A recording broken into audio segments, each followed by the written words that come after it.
Hello ladies and gentlemen, and welcome back to my channel for another collection tour. It has been a while since the last collection tour and a lot of you all have asked me to do one, so here we are. There have been a lot of changes since that last video. Stuff has entered the collection, stuff has left the collection, and there have been complete shelf reshuffles.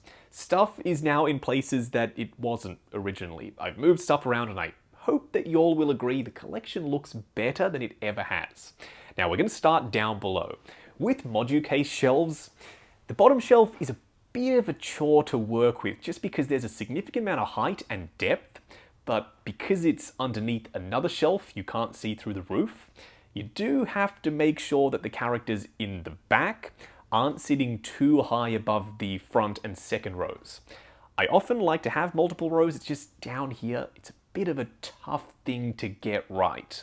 We have a good mix down below of the Mask, Godfather, Alita, even Freddie Mercury, and then around the front I have put my favourite figures in this particular shelf. The custom Witcher that I worked on with Duke Avocado and the in-art Gandalf. And off to the left we have one of my wife's figures, it's Audrey Hepburn from Breakfast at Tiffany's. The next shelf above that is more of a classic 80s movie shelf. We've got a bit of Terminator with 1 and 2. I actually did sell off some of my Terminator figures from the later movies. I wanted to focus only on the first two, so curating is often very important when it comes to collections. And then on the left side of the shelf, we have RoboCop.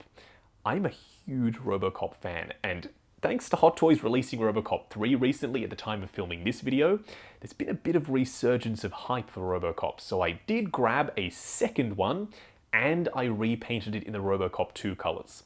A second copy of the first RoboCop, not the third one, I know it gets confusing. And Ed 209 is in the background, looking beastly as ever. The shelf above that, we have Transformers, we have G.I. Joe, and we have Power Rangers.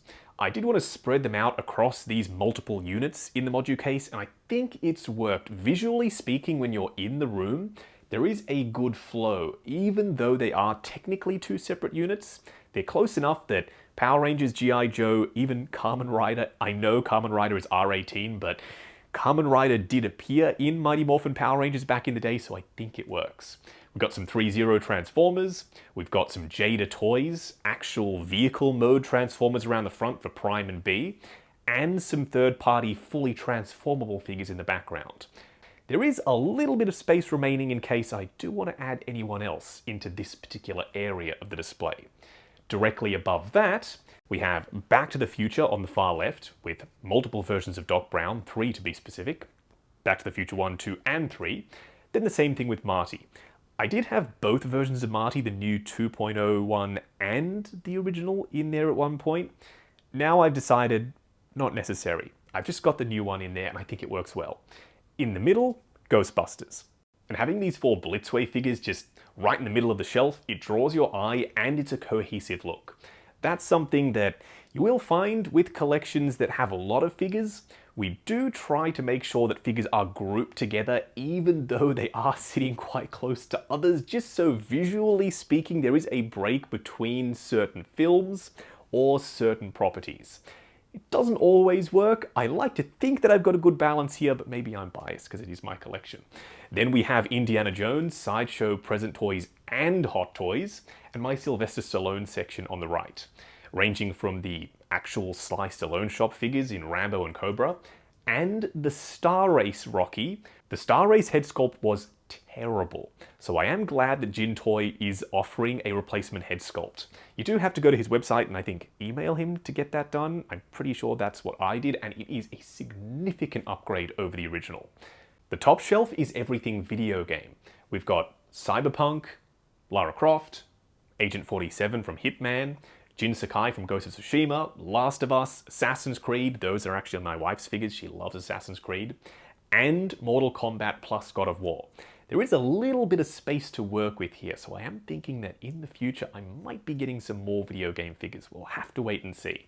I am considering moving this particular shelf down so it's in line with RoboCop and Terminator, or vice versa, moving RoboCop and Terminator up so they're in line with Predator. Do let me know what you think about that. Right now it works, I think it could look better. Standing in for my original Jungle Hunter Pred is the Predator movie, the 2016 one, classic Predator. Then next to him we have Scar Predator from AVP. We've also got the City Hunter Pred from Predator 2. Then we have Wolf Predator, so I have the main Predator from each of the films, technically, if we do count the classic Predator as the Jungle Hunter. And then of course up the front we have the two humans from the first two films. We've got Dutch, and we've got Danny Glover's character from Predator 2.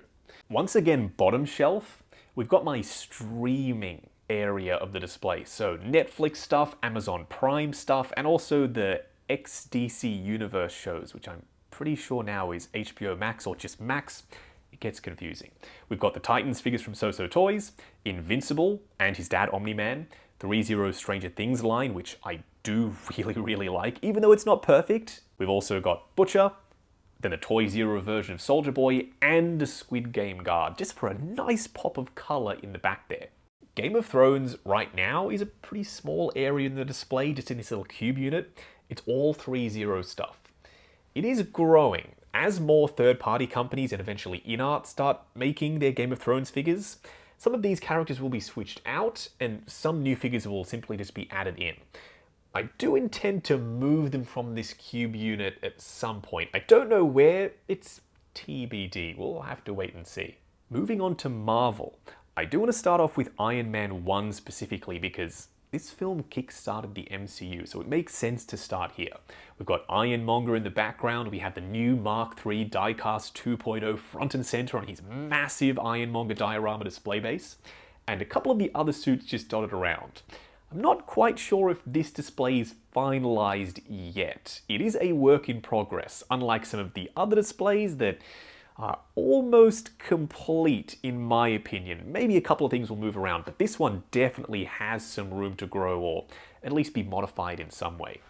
Following on from this little cube containing Iron Man 1, we have the rest of all of the Iron Man figures. Mostly die-cast. Racing suit Tony, couple of different versions of Whiplash. Front and center, the pièce de résistance being War Machine Mark 1, back to back with Mark 6. I cannot get enough of that pose. Ryan Kirkwood actually came over and helped me with that pose. We also have a couple of the House Party Protocol suits, Silver Centurion and Heartbreaker. Mark 9 in the back, Pepper, Tony. It's just a nice cross-section of Iron Man in the MCU. This is not the best spot, I will admit, for my Thor figures, seeing as though the line is growing with Thor Love and Thunder. Right now it works, they are tucked in the corner a little. We've got Gladiator Hulk, we also have the third-party version of Heimdall, we've got Odin, Thor, Hela, Loki, and of course my favourite version of Thor, the Road-Worn version. He is around the front a little bit more than the rest of them, so I can see him slightly better. Following on from that, we have the Cap/Black Widow Shrine. We've got the white suit version from the Black Widow solo movie. We also have Red Guardian, Florence Pugh as Yelena, then Taskmaster, and then a whole bunch of Captain America figures.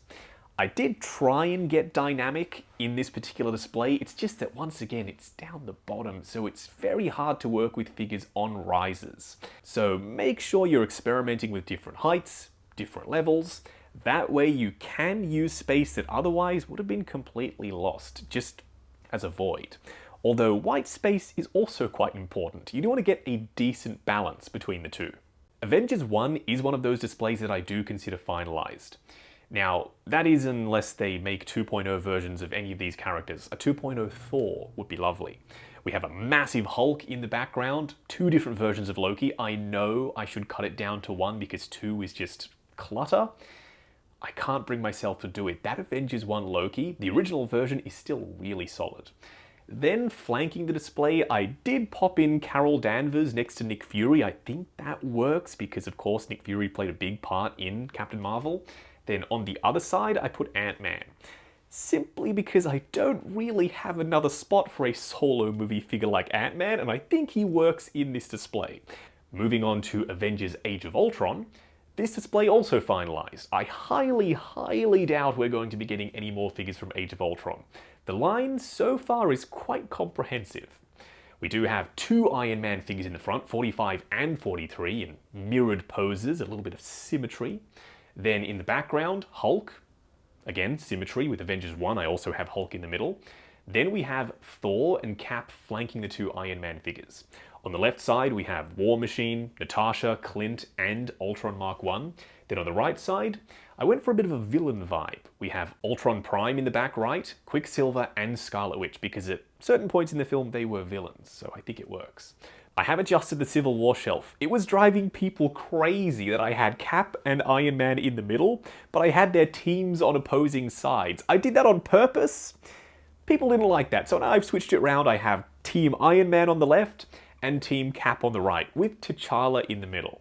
Then facing off against each other, another pose by the incredibly talented Ryan, Mark 46 versus Captain America.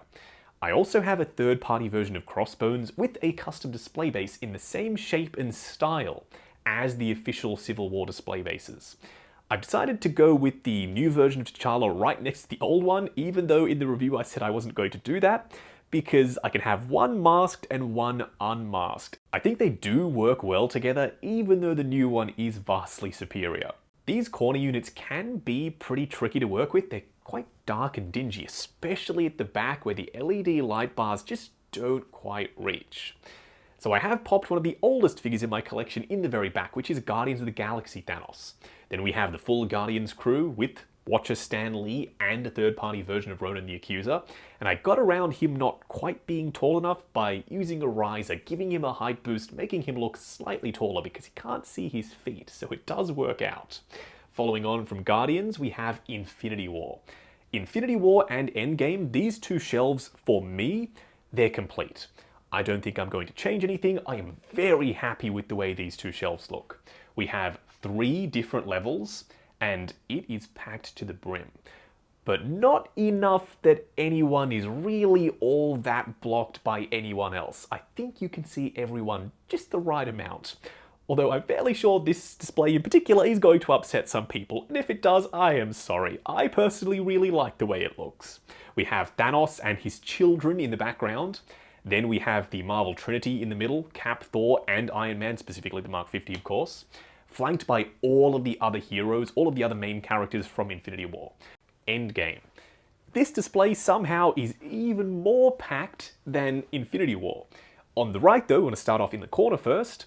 I have brought the figures forward slightly, so there's a lot of space not used in the background yet. I do have to light this potentially better, and then I can have more figures in the back, and they should pop more. We have T'Chaka, Killmonger, a little Doctor Strange thing going on with Doctor Strange 1, Wong, Ancient One, and Caecilius, who is a third-party figure, really good one by Zensation, quite an old release now. Both versions of Thanos in the background. Falcon, who technically should be in the Civil War display, but I grabbed him and put him in here. I think he just works better here, especially with the extra height in this particular unit. This is a DF, I believe, so there's way more height. I wanted to make sure to use all of that vertical real estate. I've also included figures that aren't technically from Endgame, just because I wanted to flesh out this line, rather than focusing on individual smaller single movie lines, like the solo Black Panther movie figure. Instead of putting him on his own with Shuri and Killmonger, which could work, I decided to merge them in with the Endgame releases. Same thing with the Infinity War version of Iron Spider. I have also used some of those unmasked RCN neck cover pieces. They're little silicone neck gaskets that make the transition between unhelmeted, unmasked head sculpts and suited figures just that touch more realistic. I have arranged it so that Mark 85 battle damage is smack bang in the middle. Then we have Cap behind him, and your eyes are being led up towards the massive Thanos figures in the background. While I know Shang-Chi doesn't technically belong here, this is my new Marvel shelf, and a little bit of Netflix thrown in there as well. We have Shang-Chi, we've also got Falcon and the Winter Soldier, including 2 third-party figures for Baron Zemo and US Agent, John F. Walker as Cap. Then we have the Netflix Daredevil figures. Most of these are third-party. Unfortunately, Hot Toys decided they only really want to make a few characters from the Netflix series, and I don't know why, because they are pretty toyetic, especially Kingpin, who is massive. Then we have Agents of S.H.I.E.L.D. Ghost Rider, Moon Knight, a little Loki section, President Loki, Classic Loki, TVA Loki, I've said Loki way too many times, and Sylvie. And then we've got WandaVision. I did decide to put Doctor Strange from Doctor Strange in the Multiverse of Madness here for now. I might do a proper fit-for-purpose multiverse display eventually. I don't know where that would go though. If you have any suggestions, please let me know. For the Spider-Verse display, it's changed quite a lot since you would have last seen it. We have the Raimi Trilogy figures mixed in with Venom and Carnage, and the Amazing Spider-Man figures all just thrown in there. I think it works as an Elseworlds little mini collection of Spidey figures. I still do have Tobey and Andrew represented in the No Way Home part of the display, but in that corner unit, it's just everything that I didn't really have a home for. I still think it works though, especially the bigger boys in the background. Speaking of the background, we have a half shelf up top, which does have a mix of figures from Homecoming and Far From Home.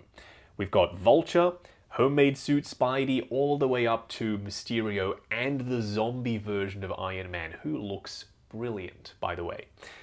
Down below, this is where the fun begins. We've got Doctor Strange, Spidey with that round code neck cover thing. We also have Green Goblin, Doc Ock with the massive tentacles just coming at you, and then smack bang in the middle, integrated suit Spidey with Tobey and Andrew. That's like the centerpiece of the display.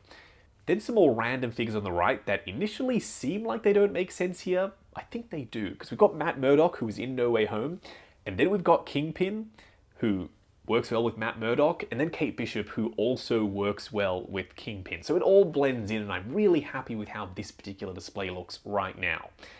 Another bottom shelf. This one, though, is a huge unit. These are DF ones, so we've got a lot of height to work with, and because they're quite tall, you can't really see over the top of the figures in the back if you go too crazy with how far in you put them. So I have had to bring them a little bit further forward than maybe I would have liked to if these were some of the units higher up in the room. What I'm trying to say is, tall units down below, they don't work super well, so I do regret my choices with the placement of this particular cabinet. We have my entire PS4/PS5 Spidey collection, multiple versions of Peter and Miles, plus some third-party figures thrown in there from So-So Toys. Then we have the Spider-Verse section. I absolutely love the way this turned out. Got a very dynamic pose for Miles in the background, and multiple Young Rich Toys figures. These figures, I think, were Young Rich Toys' strongest releases. Unfortunately, nowadays, their realistic figures, they don't hit as hard as these ones do. For some classic goodness, we have the So-So Toys Green Goblin, and the classic suit Spidey with a custom 1/6 kit head sculpt on him with the big comic book eyes. The diorama background does help put them in their element. I would love to have Green Goblin on the glider, it's just that I think he works so well next to Spidey. Most of the comic book figures are Sideshow. We do have 3 armored figures, being the classic suit Iron Man, the stealth version, and the War Machine. They're of course done by Hot Toys. Then we have 2 So-So Toys figures with Gambit and Rogue, a nice pair if you are just looking to pick up 2 comic book X-Men figures. Following on from that, we've got a whole bunch of Logan goodness. We've got multiple Wolverine figures. And Deadpool, because this area of the display, it does encompass for me the Fox universe. I do still have to add more X-Men figures in here. I think Magneto and Professor X are a must. I just can't quite figure out how to do it yet. This is a work in progress. Once again, any suggestions? More than welcome. This is the DC side of the collection. We do have multiple figures from Batman the Animated Series from Mando. We've also got Dark Knight Returns stuff, and just a whole bunch of classic comic book goodness on this bottom shelf. A lot of these are from Sideshow, but there are some SSR Toys figures in there as well. And some Mars Toys and M Toys and a whole bunch of other random custom bits and pieces. The Dark Knight Returns figures, they are my favourite here, and they're by Rovenick Studios. But everything here is bright, it's colourful, it's nostalgic, and like I said, it's just super comic booky. I kind of want to move this shelf up. I don't know that it works super well down below. Although right now, this is the space that I've dedicated to it. It might change in the future, it just all depends on whether or not other things will be able to move down and eventually take its place, so that I can move these figures up and to some other area in the display. Arkham is just a vibe. These games, they put you in that world, you are Batman, you get to kick some serious ass. So I'm glad that this pretty visible display is completely full of Arkham versions of either Batman or the other Bat family members or villains. By far my favourite thing in this display though, is the prototype Azrael Nightfall Batman. This was never produced. It's an actual official Hot Toys figure that was on display at a Japanese convention. It's an artist collab that was never put into production. I don't know how many Hot Toys prototypes actually exist per figure that they are or aren't going to make, but I'm just super glad that I was able to get this one. Love Asbats, and this figure is a showstopper. Then there's the rest of the Arkham line, including the Futura Night Batman and the Prestige Edition, which was an exclusive to certain territories. I loved the Arrowverse when it was on TV. The CW killed it with those first few seasons of Arrow and then The Flash. Tapered off for me a little bit after that, although some people still do love the later seasons and the later shows. I cannot get enough of Superman and Lois. That show is incredible. Seriously, if you haven't watched it, go ahead and check it out. These figures, they nail the likeness to Tyler Hoechlin. And then my Keaton / Kilmer / Clooney-verse, ranging from Mime Joker and Batman Returns, Bruce Wayne and Batman, to Batman Forever, Val Kilmer and Chris O'Donnell in the Batsuit and in the Robin suit, Riddler, Two-Face, and 89 Batman with the iconic Jack Nicholson's Joker. My most recent addition to this shelf is Christopher Reeve as Clark Kent. This was a custom that hit pretty close to home for me. Check out the review if you haven't already, the Build-A-Figure episode I should say, on this custom. We also have another custom that was featured in a Build-A-Figure episode, being the Joaquin Phoenix version of Joker, and the Batman figures, ranging from Riddler to Bruce Wayne to Robert Pattinson in the Batsuit, another custom. So you can see that more customs are starting to make their way into the collection. Once again, corner units being as challenging as ever.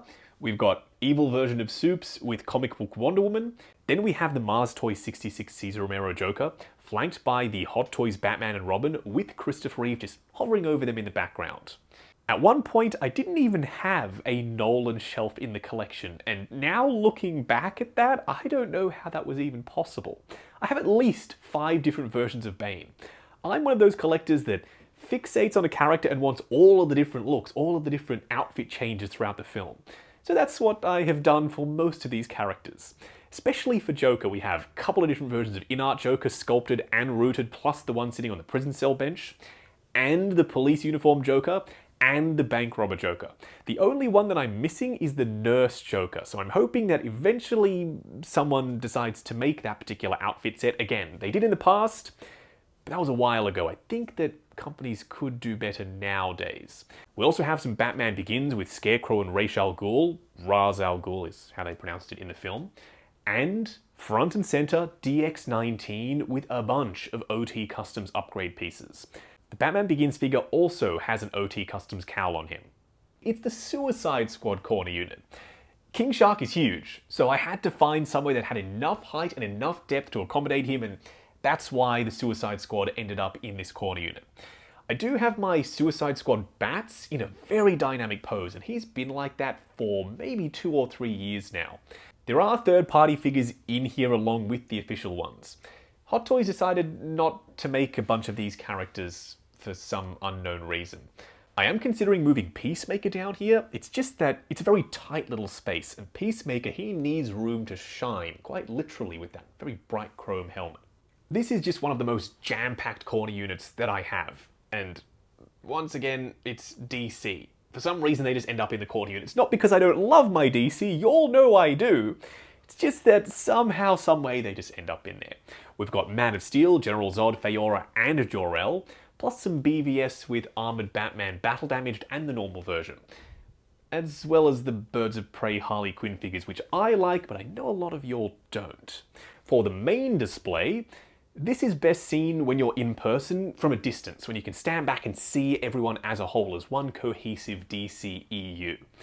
Aquaman and Orm up front, BVS Batman, Justice League Batman, and Bruce Wayne just as a little trio, Justice League on the right side, BVS on the left side, the various versions of Wonder Woman. I've tried to group them as best I can by either film or character.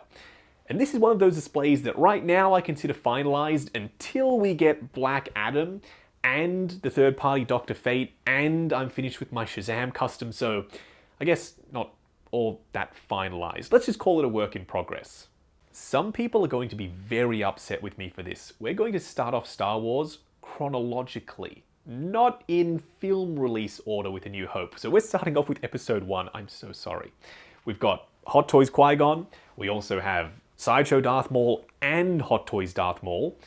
A Sideshow version of Obi-Wan, a little pit droid, which technically is from the Book of Boba Fett. I just think he works really well for episode 1 because that was the first time we saw those little suckers. We've also got episode 2 here, and episode 3 is somewhere else. You'll see that in a second because in between episode 2 and 3, as we all know, was the Clone Wars.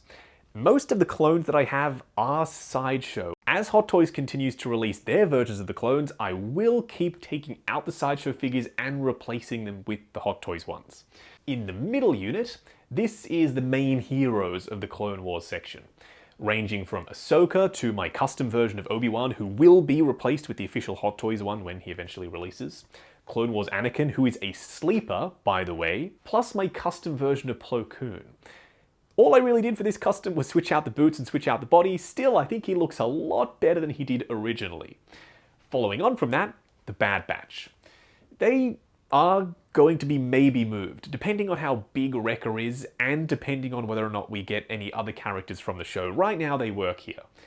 Then a bunch of clones. Clone Commanders, we also have 332nd Troops, 501st Clones, Rex, Cody, and then following on from that, we get to episode 3 with General Grievous, Darkside Anakin, Sideshow Emperor Palpatine with a Hot Toys Emperor head sculpt, the Return of the Jedi version, and the Hot Toys body, just the robes I took off the Sideshow figure.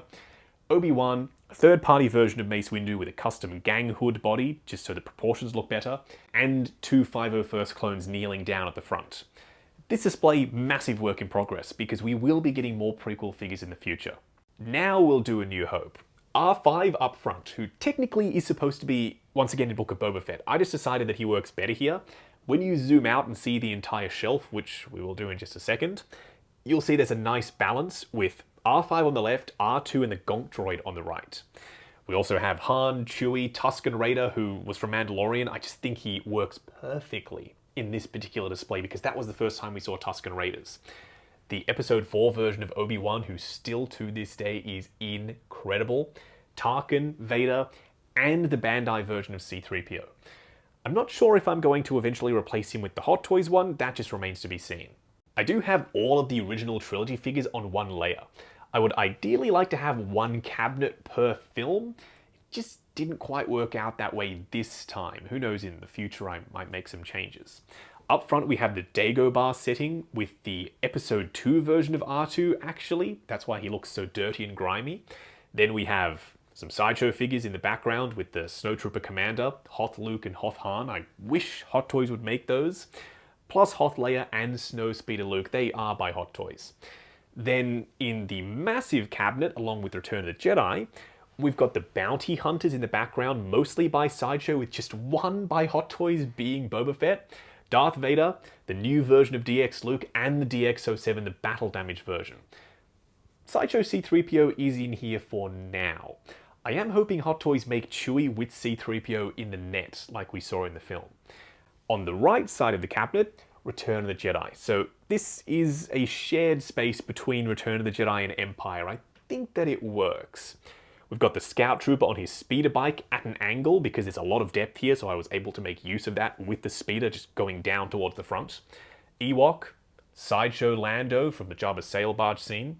And on the right, a little bit of Endor, Boba Fett, Darth Vader, the Royal Guard, which just adds a really beautiful pop of red in the display against a very otherwise black section. With Luke, Emperor and Darth Vader all wearing black, that red was sorely needed. Modern day Disney Star Wars is all in this middle block, ranging from Solo with the Patrol Trooper, Darth Maul and both versions of Han Solo, Mud Trooper and Normal, to Rogue One in the middle, Darth Vader, 2 Death Troopers, both versions of Jyn Erso, and all 3 versions of the Shore Trooper, even though technically one is from the Mandalorian. I still think he works in this display. Plus the KX Enforcer droid, even though once again he's not from Rogue One, he just looks like a battle damaged, dirtier version of K2SO. So I decided not to put him with the Book of Boba Fett figures, he was a bit out of place, and instead put him with Rogue One. So I had the clean version of K2 and now the battle damaged, dirty version. Moving on to The Mandalorian, Season 1 is in this little center cube, Moff Gideon, the Dark Trooper, the Death Trooper, and all of the Imperials. Then Queel somehow ended up around the front, with Grogu from the Grogu set in the more homemade version of the hoverpram. Book of Boba Fett follows on from The Mandalorian, with Fennec, the Tusken Raider, Boba, and the dirty version, plus my new personal favourite Boba Fett in the display, the Book of Boba Fett figure with the unhelmeted Tamura Morrison head sculpt that came with one of the other versions of Boba Fett. It does get confusing when it comes to Boba because there are so many different versions, and there are accessories that you can interchange and cross-share with the different versions. So like I said, it can get a little bit confusing. In the middle, Din Djarin and Luke Skywalker, plus a couple of Grogus thrown in their various different hoverprams. On the right of them, we've got a little bit of blue, a pop of colour on the right side of the display just to balance out the green on the left. Blue and green with chrome in the browns and the black for Luke's robes in the middle. Following on from that, Ahsoka, the Sideshow Mythos version of Obi-Wan, because his outfit is close to the end outfit from the Obi-Wan series. I just need to get him a custom Ewan McGregor head sculpt, as well as the Purge Trooper in the background. Lastly, the final display in the collection, the sequel trilogy era figures. I've done it chronologically. Force Awakens on the left, specifically starting off with the Stormtrooper version of Finn. Then we move on to Rey, Chewbacca, Han Solo, and in the background, just a whole bunch of Stormtroopers. Flame Troopers, Commanders, Sergeants, what have you, it's all back there. Then we get to The Last Jedi. I wish we did have more looks for Finn. For some reason, we only ended up getting Finn from The Force Awakens and we didn't get any Poe figures. Maybe in the future we can, because we know Oscar Isaac is a collector himself, and we have a Moon Knight, but still without a head sculpt. Right now, it's pretty bare bones for The Last Jedi. We have some troopers, we have two versions of Luke, Kylo Ren, Leia, and Rey. After that, it gets even more bare bones for The Rise of Skywalker. I know people don't like the sequel trilogy as much as the prequel and original trilogies, and I get that. I still think the figures look good. And I appreciate the films for what they are, even though some people might not. I enjoyed them, and I had a blast in the cinema seeing these particular films. Hopefully you have enjoyed this collection tour. I always treat these videos as experimental. I like to have fun with it, try out new tech, try out new ways of filming, and I think we've gotten it down to a point where I'm pretty happy with this particular format, actually walking around the room as though it's a proper tour. Do give us your feedback though. My buddy Sofa Lamb actually came over and helped me film this, and he did an incredible job. Check out the link to his channel in the description below. Seriously, he does some awesome stuff. While you're down there, why not hit that subscribe, bell notification icon, and join button if you like the sound of seeing your name in the end credits of my reviews. Like, comment, and subscribe. We'll catch you in the next video.